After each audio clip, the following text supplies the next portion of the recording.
Tampa Bay's RBLR Sports. Hello, everyone out there in Tampa Bay and beyond.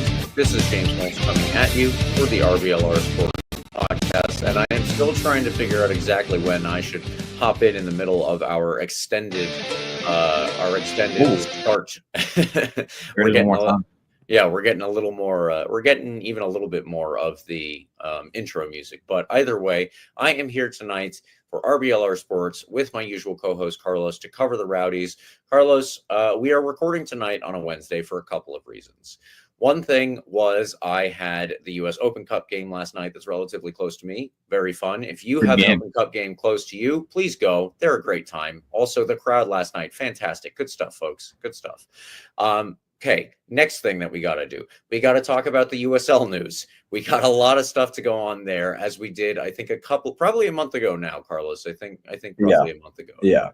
So I guess part 2 of that is on the docket. And also, somehow, we have got to fit all of this around our review of last week's game, our preview of the upcoming game, and an interview with another Rowdies player. So before we do anything, let's just get our bearings. Carlos, this is RBLR Rowdies hype, but I do need to know, how are you? James, it doesn't matter how I am. I literally don't even care about my feelings right now. This is. I mean, everything's happening at the same time. I'll say Ecuador plays on Friday, so we're gonna beat Venezuela and make our way one step closer to the United States, Mexico, Canada World Cup. We're gonna win the whole thing. It's gonna be awesome. What else happened? I mean, my mind's in a million different places right now, thinking about all the fun things going on in the world. That Open Cup game, James, I was watching that last night while I was watching college basketball on the other screen. Fantastic atmosphere. I'm done. I'm done talking about how I'm doing. Tell me really quickly about your experience at that game. FC Naples against Sarasota Paradise. It looked like a blast.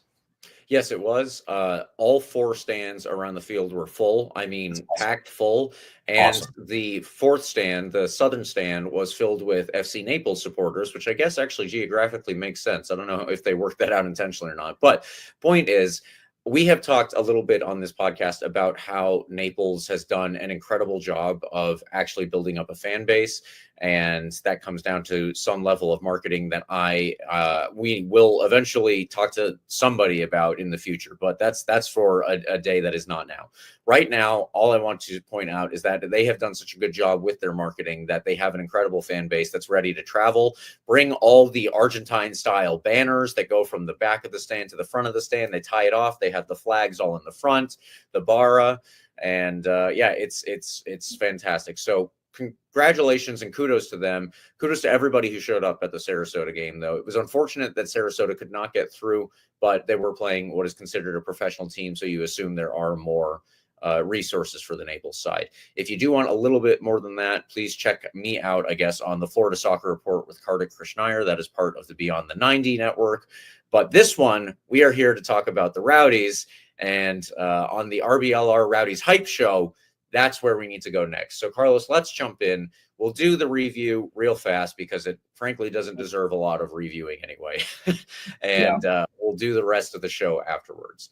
So, on we go. The Rowdies went away from home last weekend and unfortunately lost 1-0 again to FC Tulsa, although I will say FC Tulsa are looking better than I probably expected them to over the offseason. Great defense. Yeah. This week, luckily, the Rowdies are away from home taking on Miami FC. And the Miami FC do not have the best record. They are probably the only worse record than us in the league, if I am remembering correctly, at least certainly in the Eastern Conference. So that's positive for us. Means that we might actually get a good start for this one. Like and subscribe to us on YouTube or any major podcast platform. And of course, please follow RBLR Sports at RBLR Sports on all your social medias, Instagram, Twitter, TikTok, Facebook, Threads, Blue Sky, wherever you are, we are there too. Carlos, I'm going to do the real quick recap here and toss it over to you for the question side because you got to see the game. If anybody is unaware, I was in Chicago this past weekend. That's why I might sound just a tiniest bit sick. Hopefully I am not, but we'll see how it goes. My starting 11 here for the Rowdies, though, is where we need to go next. Nico Campisi in net, Lawrence White, Robert Castellanos, and Aaron Guillen across the back. Pacific Nyongabire, Danny Crisostomo, Cammy McPherson and Blake Bodley in the midfield. Woobens Pacius, Woobs, as he's better known, Woobs. Arteaga, and Ollie Bassett up top. It was another second half concession and another first ever loss to an opponent. We lost to Tulsa for the first time in our shared history this past weekend after having lost to Las Vegas for the first time in our shared history the weekend before that. Not great history to be making, but we are still RBLR Rowdies hype, and we are going to get hyped as we go along through this podcast. Don't you worry. Standings, because it's only 2 games in.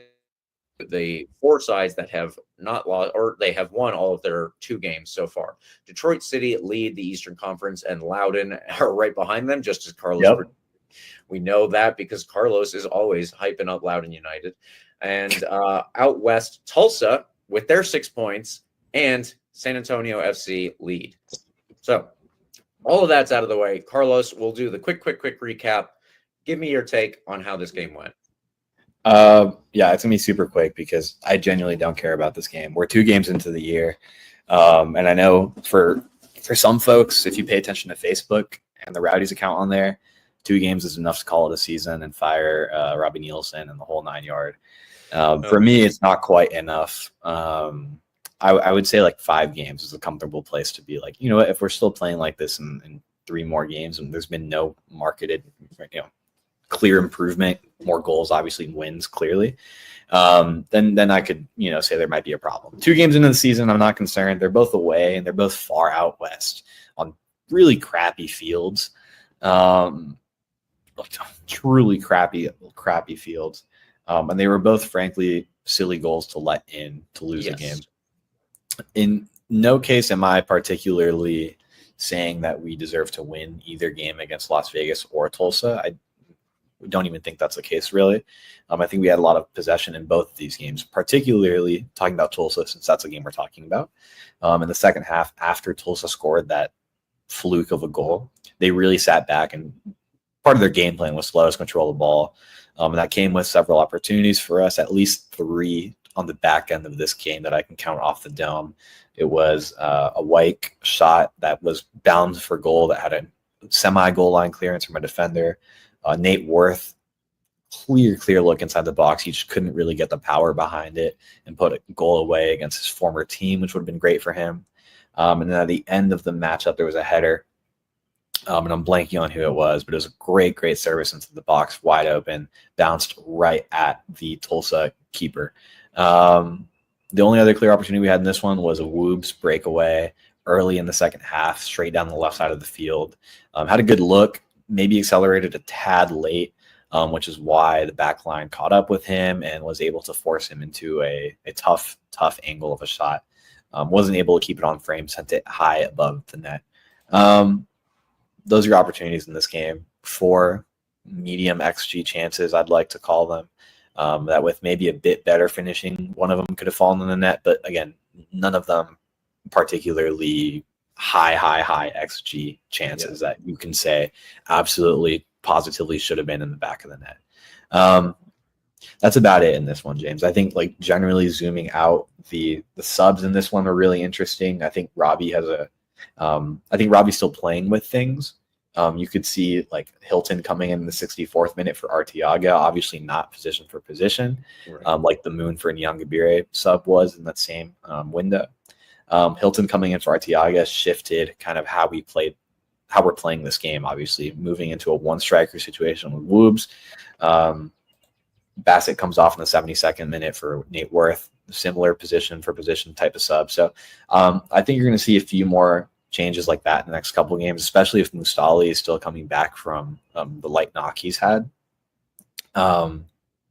because we're kind of not particularly deep on the striker depth side of things.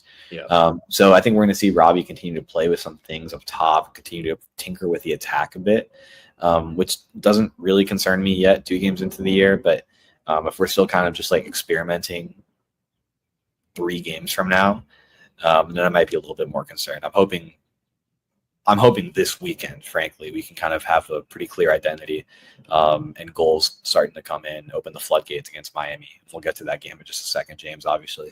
But like I said, broad takeaways from this one. I don't think there's any need to be super concerned yet. Take it 1 game at a time. We don't have a ton of time to really, let other teams break away and expect to catch up with them halfway through the year. But Louisville dropped points this weekend. Charleston dropped points. Your top team, like you said, James, is Loudoun right now. I don't think Loudoun can hold a 6-point lead on us the entire year. So we get a win in Miami. Again, we'll jump into that in just a second. And I think we're pretty much back on track. I'm willing to forget these first 2 games if we get some goals going in Miami. So, yeah, recap, not much to be worried about yet here. I understand the concerns. I hope Campisi can kind of tighten up the mistakes, but I don't expect to see much more of that going forward, obviously. Hopefully none of that. Let's let the strikers find their rhythm next week and let the goal scoring open. There we go. I think that is a very good recap of a game that I did not get to see a lot of. But either way, we are covered there. Carlos, who was your man of the match? Who will become the RBLR man of the match for this one? Danny Crisostomo is the RBLR man of the match in this one. For me, it was rather arbitrary. I just think he had a great sense of the game, controlled the ball well, and created the opportunities we did have, which again were not, high in number. But he had a great game and whatever, continuing his pretty good run to start the year. Ollie Bassett, I think, had a decent start as well, but Danny Crisostomo is my man of the match. He was kind of central in, you need a guy like him when you're controlling the ball as much as we did in this one, and we can expect to do in many games this season. Yeah. So I'm hoping for this level of consistency to continue throughout the year, because I think we're going to have many games when we have this kind of possession. We just kind of have to figure out what to do with it. So another game like the Las Vegas one with a lot of possession, just need the goals to fall. All right. Well, again, a very good recap of Danny Crisostomo's game, and that is at least 2 RBLR Man of the Match awards for him going through this season. Good stuff. Now, Carlos, we have done the recap.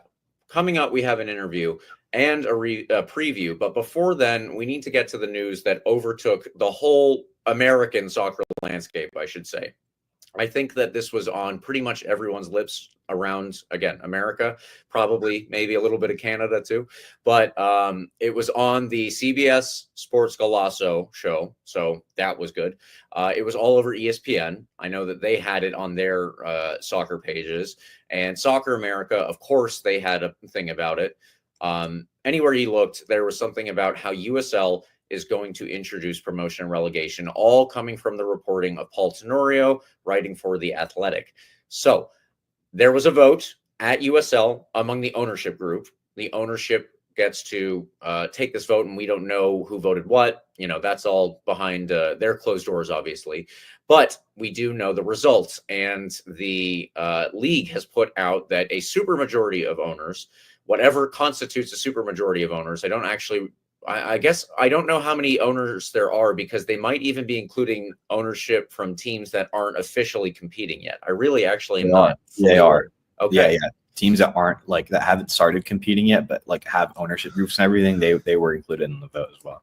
Okay, so that is all very interesting, and we're going to get into how we feel about it a little bit more here shortly. But the point is, the league took the vote, and a supermajority of ownership groups voted to institute promotion and relegation. Again, to highlight the news that I think, like I said earlier, came about a month ago, USL created or plans to create a D1 league. So that will be above the USL Championship that the Rowdies and Louisville and San Antonio and Sacramento, above that league that all of us currently play in.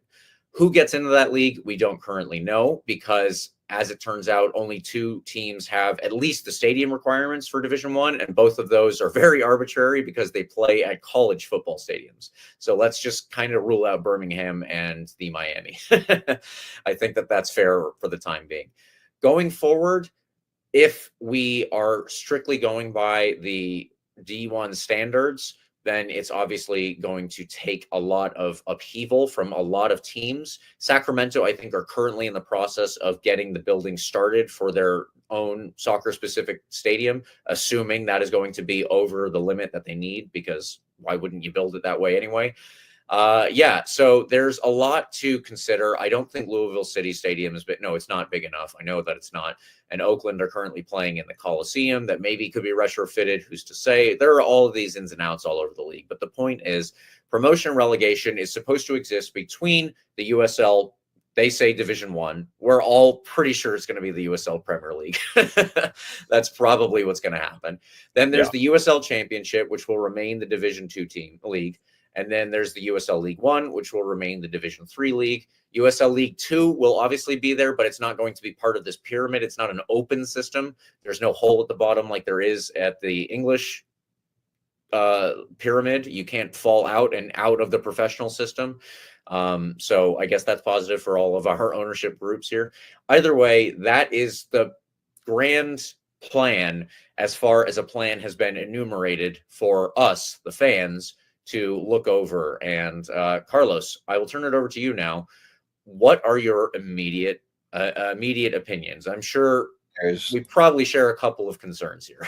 No, there's so many thoughts. It's mostly exciting for me personally, just because I am a soccer fan. I'm a fan of the Rowdies, and I'm like a fan of anything that seems like it can make the game more exciting, which I think inherently like this does.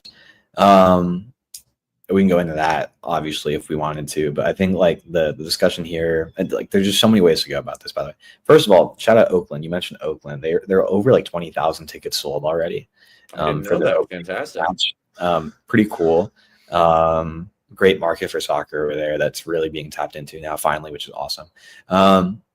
Maybe a prospect for USL Division One, the USL Premiership, whatever. Possibly. But I think, God, where do I even go with this first? It's exciting. It's exciting for me personally, and I'll just reiterate that. And I think you can kind of see that sentiment across social media on every team's Facebook and Instagram and Twitter. It's been a long time coming. Wow, we're finally doing it like the normal way. Oh, like this is awesome. Whatever. Everyone's like, for the most part, excited with questions. It's fair. Like there's plenty of questions to ask.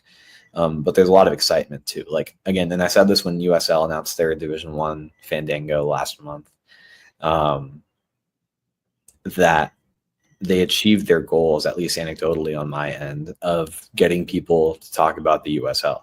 I think that just as a quick side note, I think that that's legitimately a big part of this in the meantime. Yeah, absolutely. People, I mean, look, there's so many people that have like been talking about this on social media, on TV, on ESPN, like Sports Illustrated, like every major like soccer, every major sports outlet that has ever talked about soccer has been talking about this today, which is great. And by the way, Sports Illustrated's article used a picture of Ralph's mob as their cover picture. Nice. I can see a lot of familiar faces in there. It's awesome. Like this is great. People are talking about it. People who don't watch American soccer at all, MLS or USL, were texting me because they obviously know. Like obviously, I'm a big Rowdies fan. Like, what does this mean? Does this mean the Rowdies could be Division One? Like that's like exciting to people. You know what I mean? Like I said this before we started recording, right? Lisa, who lives in like West Chase, or like Beatrice, who lives in South Tampa, wants to Beatrice. They want to watch like. The average American consumer wants to watch major sports, right? Yeah. You put the specific words, major, premier, they're going to see it. And they're exactly. Like I think this is going back, obviously, discussion about Division One, like what that means, but they're intertwined, obviously, when we're talking about promotion and relegation. I think there's like you have the average consumer that will immediately buy into this a bit more than they do today or yesterday or the year before. You know what I mean? The Rowdies gain a certain legitimacy being in a Premier League, like for better or worse. And I honestly, I think that just says a bit like about the negatives about our American sports culture, but like it's the reality of like how it works. You know what I mean? That there'll be a certain level of excitement to this that we can only create with this major title, you know?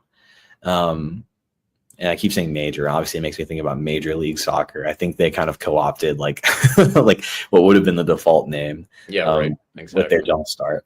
But you get what I'm saying here. Like the average American consumer, the average Tampa sports fan who goes to Crowdy's games occasionally, but isn't super bought in, buys in just that bit more, gets people in the stands just that bit more when you add, maybe even if they're not in the Premier League or whatever we're going to call it, but they're close to the top and they're fighting for a promotion. Like that gets people excited. People who don't watch soccer, James, are always talking about how cool this European model, quote unquote, of like getting teams up to the first division and relegate. Everyone's always talking about like in the NBA world, oh, we need to like relegate the worst team in the NBA, or in the NFL, we need to relegate the Jaguars. Like they're so bad. Like people are always using these terms because they know it's like this exciting concept. There's so many questions around it, and like totally valid and fair, obviously. Do all the USL, I mean, I have the answer. Almost none of the USL teams currently have like the infrastructure to be like Division One on paper, right? At least according to the league standards that we've talked about last month. But I mean, like I hate to make the comparisons to like England because it's just not applicable in the United States. Like it's so different, right? But like if we're doing that, which so many people like to do, I always point to like a Bournemouth who was in the Premier League with 10,000 people or a 10,000 person stadium, and it's like not a problem. You know what I mean? Like we can build that over time. I just think it's exciting that there's a certain level of like trailblazing entrepreneurial spirit, in theory, on the end of USL that maybe just hasn't really like been around in a while, if ever. The MLS and USL, in my perspective, have been like content, just kind of chilling separately for a while, and existing in Division II status and kind of existing in this like Cold War perpetually, right? With MLS maybe having this kind of like more dark motive of one day taking over USL, but right.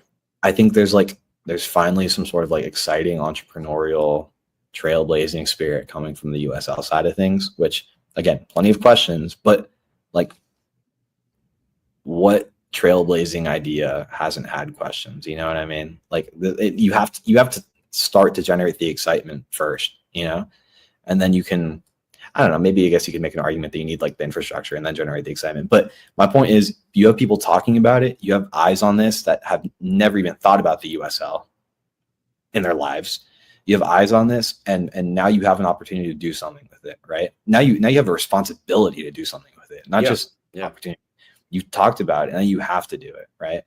And there's so many ways this can go, negative or positive, but I think it's exciting for the time being, and that's where I'll leave it for now. Like there's so many ways this can go. Like I think, hold on, last thing I'll say, and I think the goal with this obviously is they've mentioned this last month when they talked about having to bring in new markets. So you're obviously trying to generate excitement, differentiate yourself from MLS, and establish yourself as a valid competitor. That's how you get big money investors, right? You don't get big money investors when USL is like content sitting in Division II for eternity, right? That's a fair point. You have to generate the big money with a certain level of excitement and a plan, right? But you don't get that unless people are talking about your product, So who knows where that big money is going to come from? Who knows what new market comes in? Who knows if we get freaking international investment, and kind of what I'm hinting at there. We've seen, money in the Middle East going all over the place. I jokingly said this with you before we started recording, James. Why don't we just become the Live Golf of soccer? Just bring in a Middle Eastern money. But my point is, you have to generate the excitement from investors and big money investors. And this is a way to do it. This is a way you differentiate yourself from MLS. So you're not just another Division I league, what that means. Like, this is exciting. And I think we should be excited about it while asking questions about how we actually get this to happen. But we can't answer all those right now. I mean, we're just getting this conversation started. And it's awesome. I think it's awesome. Yeah. And that's fair. Obviously, there are going to be a lot of things between here and now where we learn who's going to be a part of this league And it's definitely, just like you said, going to include teams that aren't currently around because they need the investors to get excited based off of the promotion and relegation and the future USL Premier League or whatever it's going to be called. And then we can figure out exactly what, I think it's supposed to be 14, what 14 teams that might be. But there are a lot of cities that still don't have very good representation across the US in terms of soccer. One of those, I think, that really stands out, at least for me, possibly for other people, is Baltimore. Baltimore is a huge soccer city, and they don't even have, I think that they're, no, they don't have any local, even lower division teams. So just think about that. There are opportunities for the USL to expand, and that's obviously what they're going to be trying to do. So there are questions, just like Carlos said, and I think personally, a lot of this comes down to USL trying to make itself as relevant as possible to keep the fire alive for certain places. Like we have to go again to the example of Indy 11, where MLS is at the moment trying to kill that team. So this gives them and their ownership group and anybody who's looking at Indy 11 a lot more incentive to pay attention not only to that team but to their possibilities in the future. And maybe if you are an investor, hey, you have this opportunity with Indy 11 to help them out. And by the way, you can make a little money by getting involved at this very, very intriguing soccer thing at the ground floor, quote unquote. And there you go. And that's part of like that's part of like if you want to appeal to like the emotions and like the magic of sport and soccer. Like I think that's part of the appeal too, right? Is you have not necessarily like an open system, quote unquote, obviously, because you can't fall out of the professional ranks once you win, but you can build up from the bottom. You know what I mean? You can build up from the bottom. You don't have to like throw $1 billion at something just off the bat. Like this is something what MLS requires you to do to join their league. Correct. Like you can attract big money by appealing to the notion that, look, you can start in USL League One with X amount of money and really truly start to build your way up. That's something cool. Absolutely. And Carlos, I think this is a good time for us to get out of this one because we do have an interview coming up. So we will move now into our interview. And here we are, folks, with that interview with another Rowdies player. Joining us tonight is Robert Castellanos of the team. How are you doing tonight? And so obviously, thank you for joining us. Appreciate you guys for having me. And I'm doing great. How about yourself? Yeah, well, we are always good to have a Rowdies member on the team or on our team here at RBLR. We have spoken with Whoop so far, and we've spoken with a couple of former players over the off season. That's always fun. So we do like to get the perspective of the players because you guys are obviously going through it every day, and you know a lot more than we do about not only the ins and outs of what happens on a field. You guys are, of course, high-level soccer players, but you get a lot more stories about what it takes to get at this level. So, like I said, I wanted to start us off with a conversation firstly related to how you got into the sport of soccer, how you grew up with it, and then, you know, how you came to be a professional player. Yeah, so to kind of go right into it, I grew up in Palmdale, California. Got introduced to it through my dad and my older brother was playing, and just like a younger brother, you just want to be as your older brother, and that's how I kind of fell into it. Just started playing, in Palmdale. Gotcha. And when you were going through, if I'm not mistaken, you skipped the college route to try and go straight into the professional level. And can you walk me through, I guess, the decision process there? Because a lot of people still in America, the first way to go, or the first thing they think about is going to the college route. And then afterwards, you might consider professional ranks. But I think the vast majority of people elsewhere, let's say, they see the professional ranks as the first priority. And then as you go up and up and up, maybe you whittle yourself out to other options. So you took the more in soccer, the more conventional route, actually. How did you end up getting through all that? I was fortunate at the time. We had a scout. One of my coaches for my team brought a scout from Mexico to come check us out. We were doing pretty well in my local club. And at that time, the team that was coming out to scout us was Cholos from Tijuana.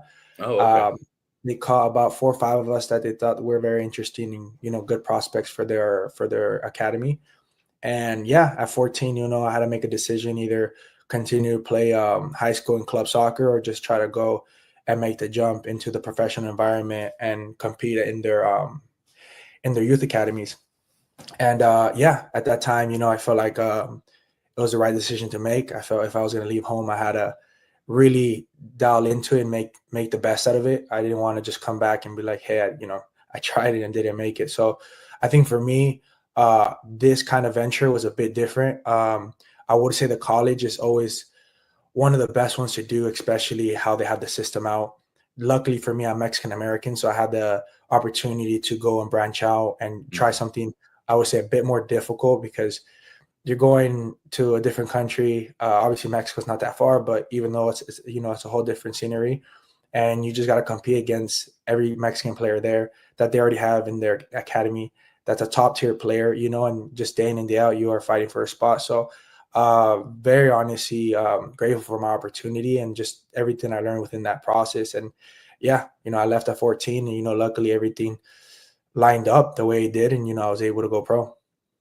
Yeah, it's real. I mean, especially in an academy setting, when you have a professional team at the top of this pyramid here, it is dog eat dog all the way up, and you have to fight your way through that every day. But it's as you said, there are people who make their way through, and it just takes a lot of work. So I can imagine making that decision at 14 would be very daunting, just as you said. But Carlos, I will turn it over to you now. Absolutely. Yeah, Robert, thanks for joining us again. I appreciate you chatting with us professionals over at RBLR. I think James is downplaying my experience. I played intramural soccer in college, so I think I know what I'm talking about. Don't forget your FIFA record. Yeah, I have a good coaching record in FIFA as well. But no, it's good to chat with folks that are actually playing out there on the field and obviously playing for our favorite club. I wanted to ask you about, obviously, eventually you made your way to the Tampa Bay Rowdies in 2022. It was that lone stint. And unfortunately, that season was cut short early on with that injury. But you obviously had a lot of time to familiarize yourself with the culture, with the club, with the people around the team. So I wanted to ask you about what it's like coming back to the Rowdies for a second time, what it's like coming back to a club for a second stint, having obviously got to know everyone around the team, obviously different players now. But just tell me a little bit about what it's like making your way back to the Rowdies after 3 years. Well, first it was a really good decision. I think for where I'm at in my career. Obviously, me knowing the front office, Nico and all them, I think I have a really good relationship with them. They've been tracking my career since the last time I was here. They understand what I'm going for and where I want to be in the near future, and they understood that some things didn't line up the way my management thought it was going to be. And I feel like Tampa's always been, a place for me that I could call home. And when the opportunity came, obviously a few years ago, I after my loan season was here, I left, but I left in a good note with everybody here. So I felt like just things lined up again. And obviously Nico called, and we had a good conversation together. And obviously Nico, this is behind closed doors, but I think Nico knew that if I ever come to USL, Tampa would be the first pick overall. I just felt they kind of embody a really good culture. It's a winning team out here. I think everybody in the league knows that if you come to Tampa, you have big shoes to fill, because they compete for the title. They compete for silverware. So this is an environment that I knew at this moment I wanted to be around, and I wanted to add value. I think we fell a little short last time I was here. And I think, that's kind of leaving on that note. I want to make sure next time I'm around here, I leave with some silverware. Absolutely. That's a good note. It's a good note for obviously the Rowdies fans listening. Yeah. Tell me, so I want to jump a little bit into the preseason before we kind of touch on obviously the last couple of games that we opened the season with. Obviously fell a bit short. And by a bit, I mean like quite literally as short as you can come by with one goal, right? Losing by one goal in both those matches. So I want to ask a little bit about preseason, what it's been like settling in that back line with the guys, with the new keeper, obviously Kim PC coming in over from Argentina. Can you just tell me a little bit about what it's been like building the chemistry again with your back line, building the chemistry with a keeper. Obviously, Campisi, Spanish speaker, so maybe that helps on in helping him ease into the transition, obviously to American soccer. Tell us about some of the highlights and in this preseason, gelling with the back line and the keeper. Well, yeah, I think, I mean, the back line speaks for themselves. I think Tampa always has this kind of staple of bringing really good defenders. So obviously, me knowing that, Lawrence is coming back, having Aaron here as well, and a couple of the other guys that have been big staple players here in Tampa, gave me that kind of confidence, knowing that, like, I know who's going to cover my back. I know what kind of standard is held here. So that honestly made the decision making a little bit easier, because I understood that we're going to be a really good defensive line. Introducing Nico into that, I think Nico's a brilliant goalkeeper. I think he's been playing at a high level for a while. Just the USL is very unique. Once you're in it, you'll understand it. But I think that's kind of understanding that these minimal mistakes that we are kind of having, or just a bit of not luck going our way, if we were able to shut those things off earlier on and just be able to capitalize over opportunities, I think we'll be good. Through preseason, this team looked very well. We got really good pieces added onto it. And I think, overall, we showcase how good we are with the ball. We showcase we could go to any place and play our game. At the end of it, soccer is bittersweet sometimes. You could dominate the whole game and you lose. And, at the end of it, it's just us tweaking a couple things. But I think the base of our group is very well. I think our philosophy going in with what Robbie has for us is very well, and we have dialed into it. So, I think this preseason helped us a lot to gel together, understand players, their pros or cons, and then just push them to their limits and put them in the position where they're succeeding. So with all that being said, I think I'm very confident with this group. Obviously, my back line as well. Even the people that are behind us, ready to go as well. I just know that if anything happens, we got the right guys on the field. Totally. One more thing I'll ask you before I throw it back to James. I'm so curious about, obviously, the schedule this year is a bit wonky with the Al Lang Stadium renovations and the repairs from the hurricane. So 4 home games to open the season, pretty unprecedented, especially, how far out west we've had to go. Obviously, Vegas, back into Tampa for training, back out west to Tulsa, Oklahoma. Miami, obviously, a much shorter commute, so I'm sure you're looking forward to that. But tell me a little bit about, like, the challenges that have come with that. Has that been something you've thought about at all, or has it really been business as usual when it comes to these pretty, lengthy road trip to start the year? Yeah, overall, every player will tell you the same. Long trips like this are not ideal. I don't think it plays a huge part of game day, but it does mess with routine and just, time to go to sleep, time to wake up, just little things that for some players it does play somewhat a bigger part in their routine. I think that's what the factor comes into it the best. It is somewhat tiring. I think the worst part is not getting a result and having to travel back. That for me it's the one that hits hard. But yeah, I think there's a couple of things. I think the USL, obviously we're moving in a good direction, but I think we could fix a couple of things mandatory on some clubs to keep a higher standard, and I don't know, watering our pitch, and just a couple of little things that I think that would help keep the level up high and make sure teams are playing. But besides that, I feel like it's part of the game. You just got to understand how to adapt, how to just go into a place and get a result. So I don't think that it's going to affect us a lot. Obviously, as a new team, we have a lot of new pieces. It's just us understanding that you just got to deal with it. You just got to find a solution. So besides that, I think it's something we gotta be very well at, because I think these next 4 games is not ideal to play on the road, but I think it's good to show that we could go to anybody's house and play. We could outpossess them. It just sometimes luck isn't leaning on our side, so we just gotta make luck for ourselves. We gotta close out games, and then once we come back home, kind of display everything we've learned and show how we'll keep possession at home as well. Absolutely. And yeah. Obviously 2 games into the season, quite literally fresh into the year. Plenty of time to, like you said, make that luck for ourselves and see those goals fall, and maybe log a couple shout outs for the back line and for Campisi. James, take it over. Yeah, well, to continue off of the settling in question that you had, Carlos, I wanted to ask you, Cassie, related to this back line. I know that you have obviously played with Aaron Gein and Lawrence White previously, but the midfielders in front of you are different from the prior time that you were at the Rowdies. And so I wanted to just get kind of a feel for how everybody is getting on with the system here. I know that everybody coming in, like you said, it's a lot of new pieces. Some people who have been here under Robbie Nielsen previously, some people who were here under the prior regime with Neil Collins. So it is a little bit of tinkering here and there, and everybody has to get used to that.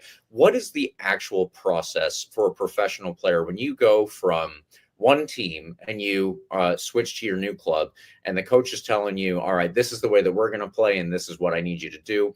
How does that go for you guys in terms of like taking that all in and then just adjusting it? I assume, it's probably more than a day-long thing, but is it a lot of watching film and a lot of like correcting your positioning, or how does that go? No, yeah, I think a little bit of kind of everything you said towards the end. With Robbie's philosophy, I think the whole team is dialed into it, and we like the direction he's pushing us towards.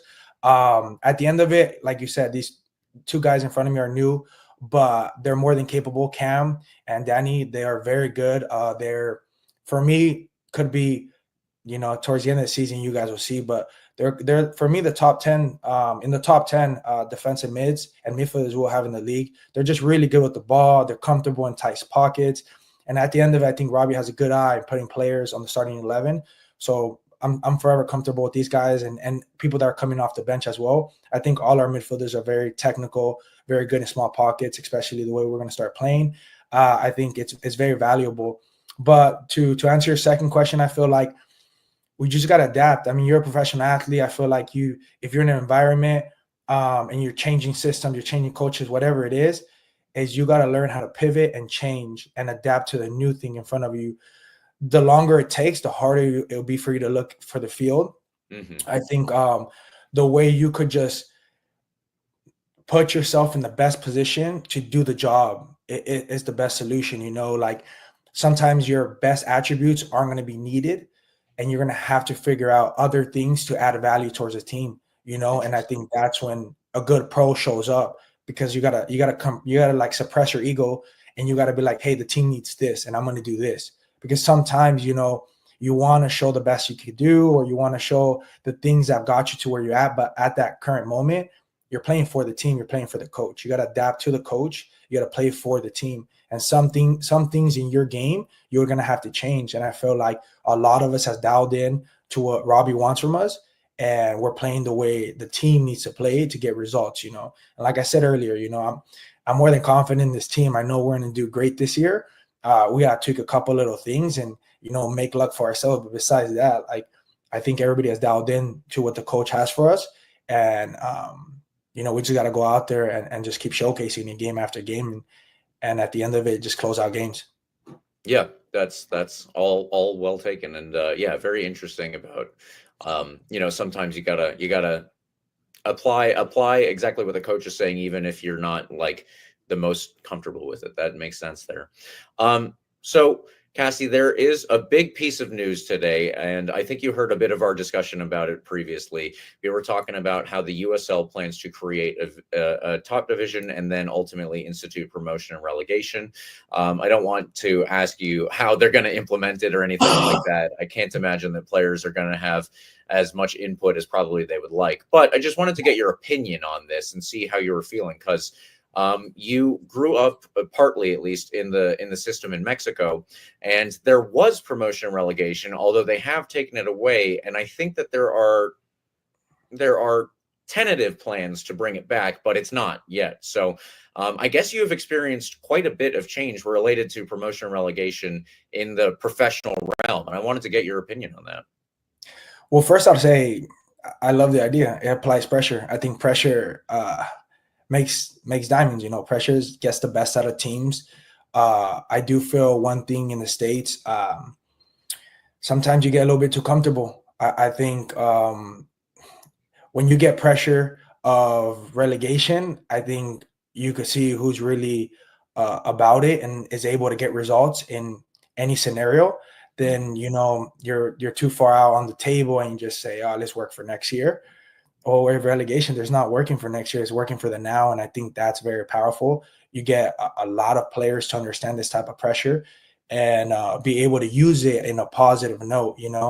And I think the USL is going in the right direction for this. Especially, I think we have a great national team. I think we are selecting great players. There's a lot of amazing players in the States as well that are playing, just haven't got seen. And I think if you put them in these scenarios, they'll be able to showcase themselves more. And to not go too far on it, I mean, every other country that has a superior national team are doing it. So why aren't we? Especially if we want to compete for the World Cup, not just be in it, but compete for something that's worthwhile. I think sooner or later we're just gonna have to bite the bullet and install this in the States, because these guys are in Europe doing this day in and day out. So I think we need to have that type of pressure too. And it's not easy. It's not going to be something that is going to be done overnight. But building it brick by brick, I think, would be the starting point. And I think it's going to be something beautiful for the sport, because I think that's how you get the best out of any player. Yeah, I think actually Carlos and I, in all the talk that we've had about this, we didn't bring up the national team, but you're right. Obviously, they do it, of course, for any country that has won the World Cup, whether that's a European team or Brazil or Argentina in South America. They obviously all come from situations where everybody, just like you said, they face that pressure at some point, and the pressure is going to. Some people are going to wither under the pressure. That happens, but some people, that's going to turn them into the best version of themselves, and then they can obviously go on and make themselves, make their team, make their national team even better, and maybe even compete on the highest level. I would certainly like to see that personally. Sure. But yeah, that's a good idea. Carlos, I will turn it back over to you. Yeah. I'll ask you really quickly ahead of, obviously we're talking on a Wednesday evening, just a few days away from making that trip down to Miami. Who's not off to a particularly hot start either. So obviously they're looking for a good result, bounce back at home in front of their crowd. Can you tell me a little bit about what's going into prepping for this game? Is this game business as usual as well? Has there been film going through this one? How do we bounce back and get our first 3 points of the year down in Miami? Well, a film with Robbie loves film, and I think the group has really dialed in on that. I think it helps us tremendously, obviously, to see your pros and see your cons and see what we could fix. So, we do film all the time. I think that's a staple for this organization, a staple for what Robbie stands for. So film will always be there. And yeah, I think it's going to be business as usual. I don't think we have to do too much stuff. I think the team has, numbers don't lie. I think the team has provided all the numbers possible to win the game. There's a couple of things missing, but we're not far off of it. We're not far off of it. So it's just, sometimes you don't got to tweak too much. You just got to move a couple little pieces, give confidence to the guys that are on the field that are getting paid to do what they need to do, So at the end of it, it's just that, it's another road game. We know what we got to deal with it then, and we know our margins of error. And just at the end of it, minimize mistakes and make them make more mistakes than us and capitalize on them. So I think that's kind of our headspace. And, the team's not worried about things not going our way, because at the end of it, we got to figure out a way to make it go our way. So. Yeah, absolutely. And then after that, obviously a tough match. You want to take it one game at a time, but Charleston coming up after that, and that'll be a good matchup as well. Really test. Yeah, that's going to obviously a great squad over there. Really get to test the squad against a really, really good team in a place that we've struggled in the past in Charleston. Obviously a great team, great field over there. They love to play over there. So yeah, looking forward to that one as well. But obviously take it one game at a time. After that, I know just said take it one game at a time, but looking one more week ahead of that, you have that home match coming up, that first home game in St. Pete on the water at Al Lang Stadium. I'm not getting paid to promote this. James and I do this because we just love the team, obviously. Tell me what you can tell the fans who are, I don't know, maybe on the edge of their seat. They're like, oh, I don't know if I want to make that trek. They say someone lives out there and I don't know, someone's living out in Brandon, Florida. They're not sure if they want to make the trek out to St. Pete, but they're listening to this podcast right now and they're saying, if Robert Castellanos can convince me to go to the game, I'll go. What do you tell that fan who's maybe on the fence about buying their ticket to that opening game? Well, my thing is I'm not going to convince them. The team will. I think results will speak for themselves. And at the end of it, how I play it is these home games aren't for us. It's for you guys. I think you guys do so much for us. You guys support us through thick and thin. You guys are there on the away games, watching these games. So when we're at home, you guys are a 12th man. So the more you guys can show up at home and we get those results are for you guys. So I think for me, especially like how you guys are doing that extra mile, speaking about the team, talking about the team. Everybody knows what this team's about. We have a lot of history. We're one of the most historical clubs in the league. And it's our 50th anniversary. I think this is going to be a special year. The guys know we have to come about. And what's better not to have you guys at our stadium celebrating the 3 points. So I just know if you guys want to have a good time, you guys want to celebrate a win and be with the guys, we're doing it for you guys. So at the end of it, coming to home games, I think should be mandatory because that's us giving our love and appreciation back, to the people that are there through thick and thin, And yeah, that's all I would say. I'll just say these home games are for you guys. These home games are for us to give it back to you guys and be appreciative that you guys are still there. You guys are always supporting this club and you guys want something special. So it's our job to do it on the field. Absolutely. That's great to hear. And that'll be one that's definitely long awaited. I can't really remember a time in the last X amount of seasons that, our first home games come kind of this late into the year. Obviously late, but it's taken a bit. So I'm sure there'll be a lot of pent up energy and anticipation for this one. It makes it a bit more special. Yeah, absolutely. I'm excited to get down there for my first home game. I'm up in Virginia, but I'll be down there for the Louisville one Easter weekend. I'm thrilled to be down there for such a great game too. James, anything else? Do you want to start going into your hard hitting questions, the really tough ones? Oh, I love my hard hitting rapid fire questions here. Yeah. So, let's jump into that. And Cassie, my first question for you is a two-parter here, but it's the same one that I always start with. Who was your favorite team growing up, your favorite club, and then who was like your idol, the player that you wanted to be when you were growing up? Well, growing up, I think I love Madrid. Madrid was a team I was looking at. A bit older than I got, I started falling in love with Liverpool. My brother kind of showed me the ways in that. So Liverpool has been a big club for me as well. And my favorite player is Rafa Marquez. I think he's a great staple for the Mexican national team and the Mexican people. I think he's the best at that position, and that's luckily I play that position. So something that I look up to. Yeah, I can remember Rafa Marquez during his time at Barcelona. And I remember the back line was, for a long time, it wasn't always this way, obviously, but for a long time, it was, I think it was Eric Abidal and Carlos Puyol and Rafa Marquez, and then Dani Alves was coming along at the same time. And that was one of the best defensive units that I can remember for that whole Barcelona team was among the best. But yes, Rafa Marquez is a great shout. Yeah, absolutely. Carlos, and what are your your rapid fire? Okay, here's a good one for you.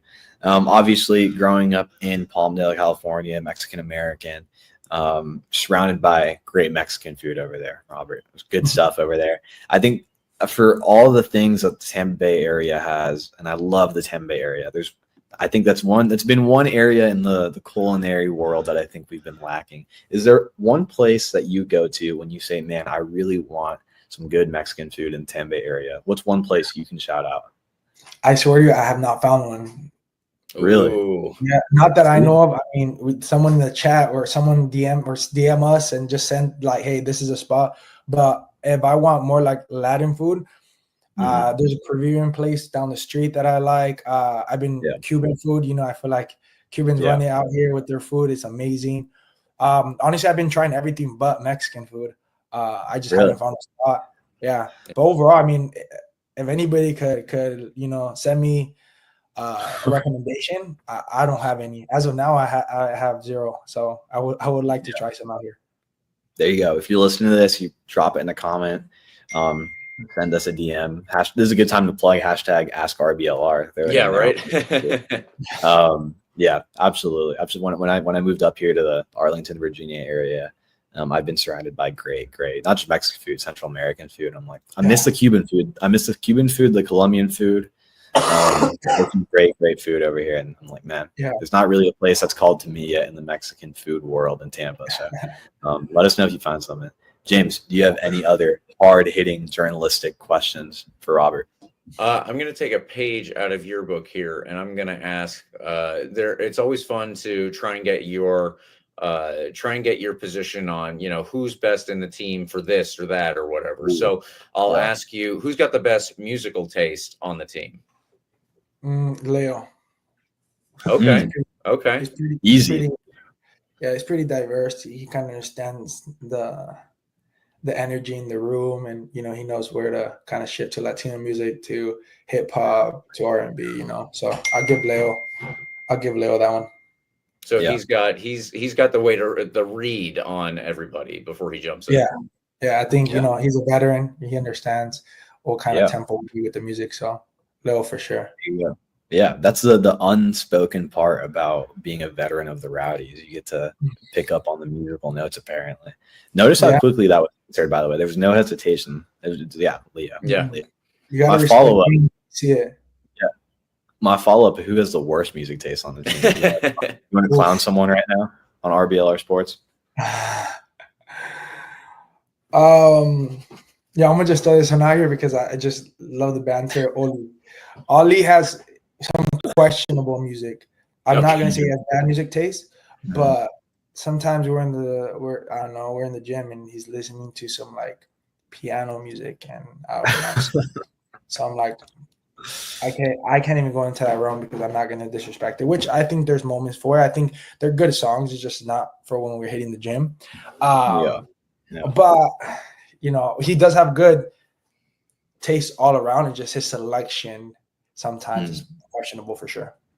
I'm picturing him listening to like classical music as he's doing weights and stuff. Some jazz on, we're like about to hit the lift, or some like, I don't know, some like just piano music, just some high vocals. You can't even understand the words, and just melody is nice. It's just not for the gym. I'm thinking, so this is a little idea for when you're down in Miami. You want some hype music on the way out. Let's throw some like, I don't know, some Beethoven on the locker room speakers on the way out. Maybe get the boys hyped for that's Ollie right there. For sure he has Beethoven on top 5. That's awesome. All right. I think that's a great place to wrap this up here. This has been awesome. Robert, thanks for joining us. Casti, whatever you want to go by. What do the boys call you in the locker room? Caste. Just Caste. Okay. Yeah. Bueno. Vamos con Caste. Yeah.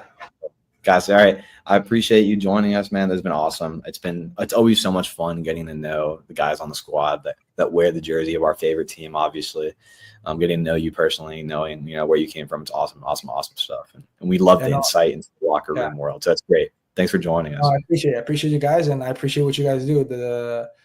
The information, and obviously you guys supporting the team through all these years doesn't go unnoticed. You guys are a big factor on this club's success, and this is what we out here. We're lucky to do it on the field, but at the end of it, I feel we all do it together. So we make sure we'll do it as best as we can to represent you guys on the field. That's awesome. Love hearing it. Appreciate it, Rob. Yeah. Thank Have you a good so one, much. guys.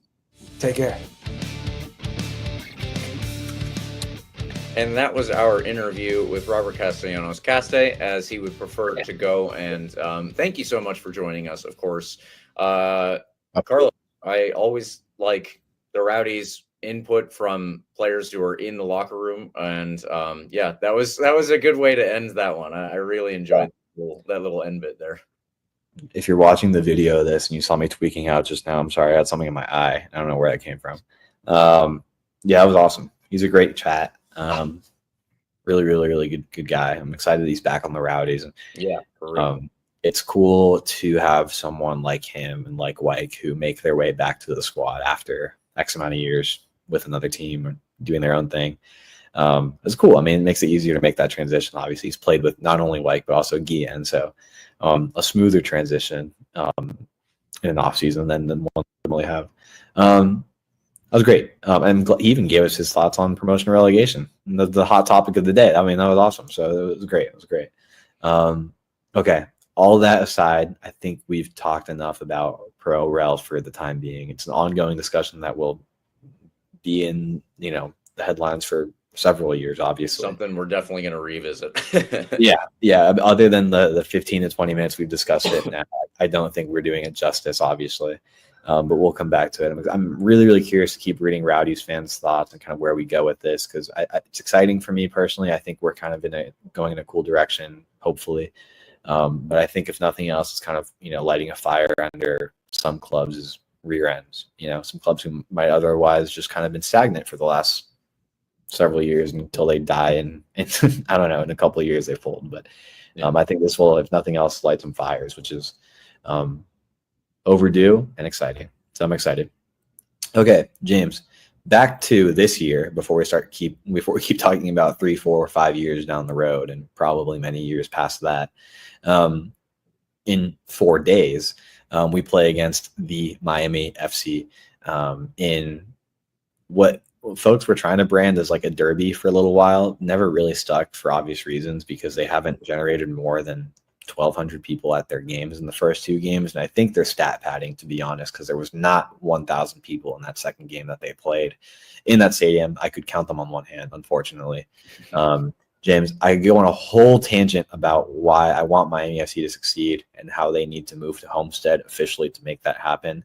I'll save that for another day and just say that we play them this Saturday at 7 p.m. down at Pitbull Stadium. Great name, at FIU. And you should make your way down there if you can. Travel support, add some atmosphere to that lifeless little dome of a stadium. There you go. Miami FC has lost their first 2 games, both of which were at home, so on a pretty cold streak to start the year as well. James, tell us a little bit about their makeshift, kind of on and off, weird, funky starting 11.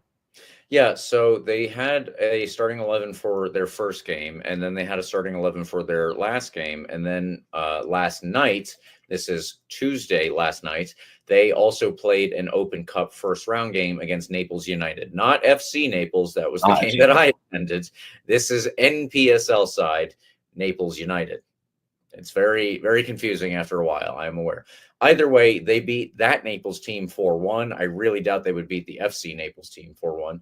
But I wanted to compare a little bit between those 2 lineups because there were a couple of changes. So in the USL game that they had, Bill Hamid was in net. In front of him were Jonathan Ricketts, Dalton Knutson, Bolu Akinyote, and Brandon Bent, who is a Jamaican youth international, although I believe he is from the Miami area. Their midfield included Matias Romero, Diego Mercado, Alan Gavilanes, and Deon Verón. Really wanted to highlight very quickly Deon Verón, the son of Juan Sebastian Verón, very well-respected Argentine player who previously played for Man United and is infamous for that stint because it was a bad stint despite him being an incredible player.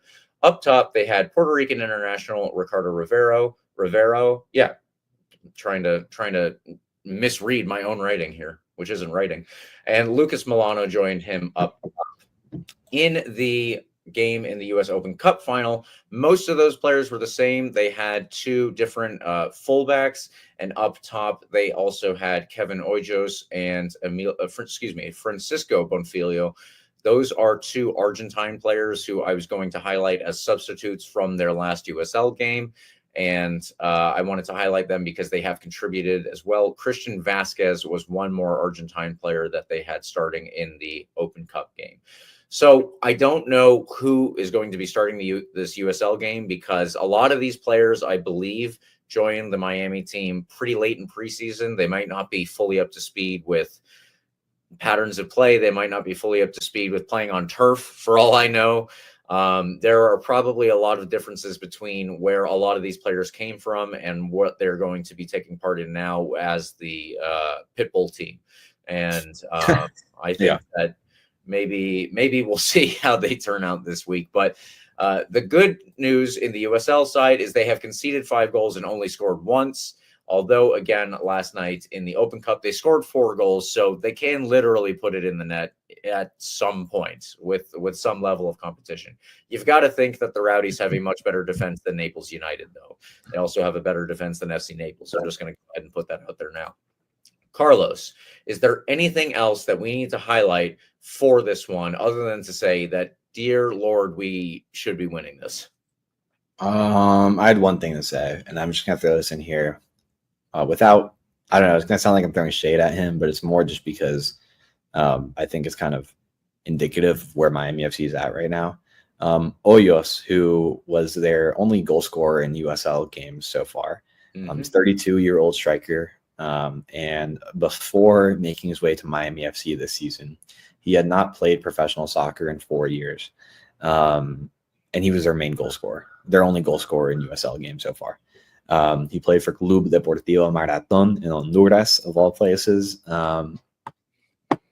Do it that way you will. He played 1 game for them in 2024. That was his last professional appearance. Sorry, 2021. It was his last professional appearance before showing up for Miami FC this season. No disrespect. I just kind of think that's kind of where they're at right now. They're rebuilding, right? As a club, they're rebuilding, and it's going to take some time. That doesn't happen overnight or from one season to the next. They're, rebranding themselves as the Argentinian USL team, I guess. But they're not rebuilt with a T yet. You know what I mean? They're not even close to it, frankly. They're still not great, to put it bluntly. We should go down there and get a win. This game comes at a perfect time for us, and we've talked about this before we started recording, James, that this game is coming at a really, really good time for us. Obviously, slow start to the season. It's only 2 games, but you want to get a good thing going, right? Go down there to Miami against a bad team who's down right now, with the exception of this Open Cup win, I guess, who's played a weekday game on a Wednesday. You go down there, knock some goals by them, get the strikers to put some goals in the net, let the floodgates open on their numbers for the year, and settle in with a nice, comfortable, impressive win. And I've joked, like, you always hear people talking about sending a message to the league, sending a message. You're not sending a message to the league with like a big win in Miami, but you're sending a message to yourself, to your squad, to the boys, that you can add some confidence to the team. Add some confidence to the attacking unit that's gone 2 goals without scoring, right, to start the year. Nothing unheard of to start a season, with a new squad, obviously. But that confidence goes a long way. You can knock a few goals by this down and out Miami team right now. So I think that's what we'll do, and I think that's what we need to do to kind of erase these past 2 games that we've had to start the year, and basically start the year from here in this Miami game, and catch up, quote unquote, after 2 games, with the squads out ahead of us in the Eastern Conference. I'm willing to forget these first 2 games if we go down to Miami and get a comfortable win and let the floodgates open on the goal scoring. Absolutely. I think exactly what you said is the perfect way to put it. It is sending a message to yourself. That is what we need here. RBL Rowdies Hype sends that message. Pound fist. Everything else that goes into it. We talked about promotion and relegation. Let's make this team, and this involves the fans, let's make this team a top level, a D1 team. And that comes first with the results that will start this weekend. Carlos, let's get into our predictions. I'll use Eureka's first. He is predicting a 3-1 win over the Miami FC. Would you like to go next, Carlos? Yeah, I'll caveat mine by saying I was going to pick the one you picked, so I changed it slightly. I'm picking a 4-0 win. I think this is kind of, like I said, the game where we'll get the floodgates to open, let the strikers get on the score sheet, maybe get an Ollie Bassett goal, let the boys settle in. Maybe a defender goal, who knows? But we just need to knock some goals into the net here. Start fast, end well, play a full 90 minutes, and forget these first 2 games of the season and start fresh from here. There we go. There are your marching orders, players. My prediction is a 3-0 win as well. That is all part of the RBLR Rowdies Hype experience. Get down there. Just good predictions. Yes, get down there if you can. make some noise because no one else is gonna. Even if they have 305 people in the stands at Pitbull Arena, they're not going to be doing a whole lot for this team. So it is up to the Rowdies players, the Rowdies fans, the Rowdies staff, anybody in green and gold to actually bring some atmosphere there. Thank you, everyone, for tuning in. We appreciate when you do. We appreciate when you are joining us here on RBLR Rowdies Hype. Please follow RBLR Sports on Instagram, Twitter, TikTok, Facebook, Threads, Blue Sky, anywhere at RBLR Sports. You can see my handle below, mostly on Twitter, at RBLR James K. What about you, Carlos? At Carlos TPA10 on Twitter. We're in the middle of March Madness, and I'm going to be talking about it because I love college basketball. But now the Rowdies are back, man, and I'm excited. Hopefully I'm tweeting about a really, really thrilling high goal-scoring win down in Miami this weekend. That's right. Exactly. Please like and subscribe to our podcast. You can get the full experience on YouTube if you'd like, or if you want to listen, we are also on the Spotify and iHeartRadio apps. We are on the Apple and Google podcast apps. Wherever you are, that's where we are too. So with one game down, an interview out of the way, lots of news covered, and a game coming up. Come on, you Rowdies.